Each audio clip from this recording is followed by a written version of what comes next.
There's a line in the play where they say that soft skills are just as hard as, and that's what we need.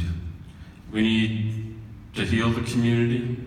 We need more people that listen without necessarily arguing, and people that are quick to forgive, and people that are willing to just take a risk, get to know someone you don't know, and move forward. I do cultural competency work. That's, like I said, I do social justice work. That's what I do. And I have been so busy after I got out of the steel company, because that's what I learned in there. I learned that even though there was a rough surface to the men there, they needed healing. And if you can recognize, if you don't take things personal in life, you recognize how much you can help people then. So I have 4 points that I make. One is you have to be an incredible listener, one that is willing to listen even when you don't agree. In fact, when you start getting uncomfortable, that's the point that you're learning. And the second one is use a really good tone. No matter what the discussion is, use a really good tone. My grandfather, probably about 150 years old if he was still alive, but he taught us that, and he had 14 children, he was really a Catholic. He taught us that whoever is in front of you in that moment is the most important person in your life, right there. So use good tone, even in disagreement. The third one is, if you increase someone's defenses, apologize and decrease them. And the last one is, don't take it personal. Listen without taking it personal. Our people are dying to have someone listen to them so that they can figure things out. And that's what the steel workers needed as the place was closing down. They needed people to listen to them and help them rationalize and think what they had to do next. So, my take is we need more community healers in the town of Bethlehem. I still stand by what I said before. I think that we as community need to be involved. I think that, and I know Bill shared too at the beginning, it's not up to just our leaders. We are all leaders. We have to be part of the community. I know it's easier to just sit down and say that they'll do what is right, they'll do what they need to take care of. And I totally disagree. You know, even myself as a member of council, I am always looking forward to listen to my emails from my constituents, phone calls, you know, conversations, because I need to hear. We need to be part of that. And I think that the more individuals get involved with the process, we are going to then get to whatever that point is that we want to be. But we cannot just sit down and watch. We have to be participants of the process.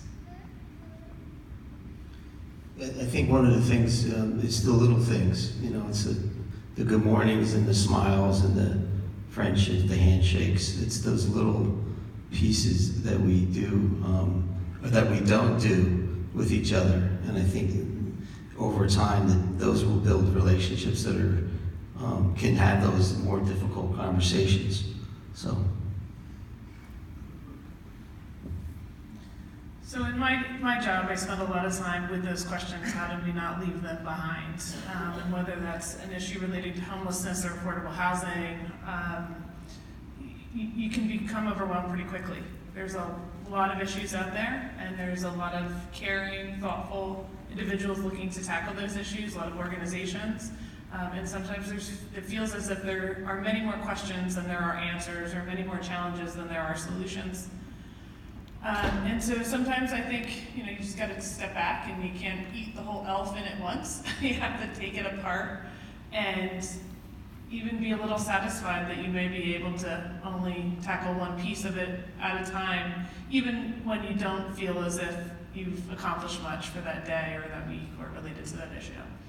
And so Bethlehem's a wonderful community. There are so many points of engagement, whether it's on issues or policy questions, dealing with the least or helping the least amongst us or among us. And so I think I agree with the statements made so far. We all have to use our voice and get together, whether it's a simple smile and good morning or advocating a position to a council member. Those are all important things to do. And so while I may be one of the few people who professionally is there to further these issues and further those solutions, we need all of the voices to contribute and all of the hands to help tackle the issue.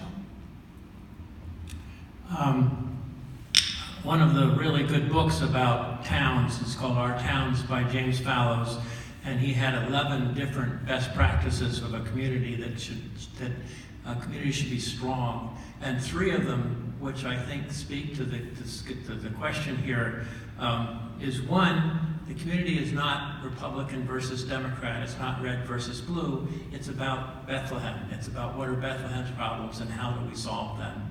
So it's kind of focused on that.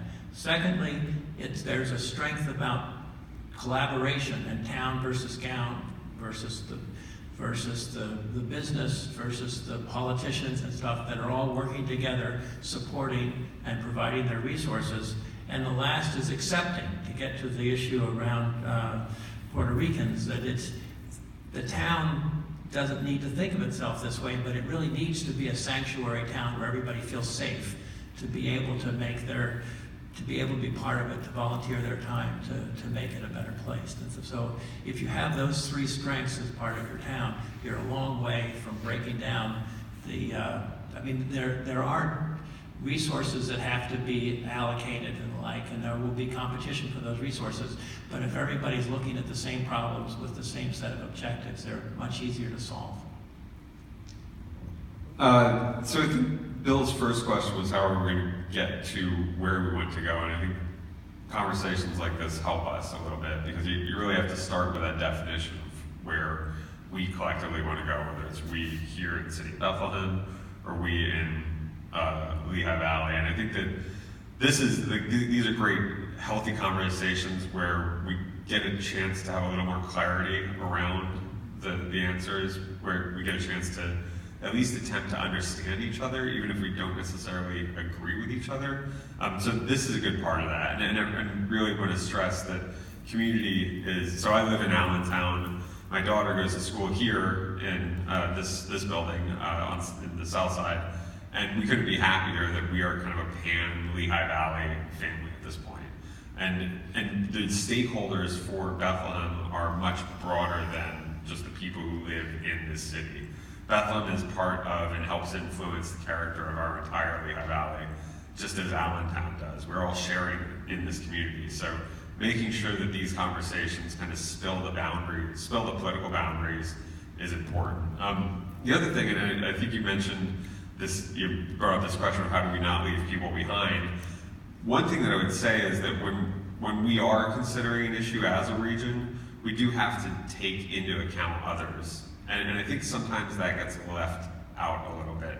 I think we respond to an issue before us, and we answer with how we might feel about it. I think we're quick to reject things that we don't like individually without a recognition of what our fellow person in the Lehigh Valley may feel about or need from that thing. I think that speaks to, one of the things that I think is so amazing about this place is the pragmatism that's at the core of kind of economic and political thought here. This is a place that really kind of takes what might not seem to be the ideal circumstances and makes the best out of it. It's a place that kind of embodies a meaningful evolution. And so that, to that point, I think that we, as we consider whatever those issues might be, I think there's some discussion of land use, there's some discussion of kind of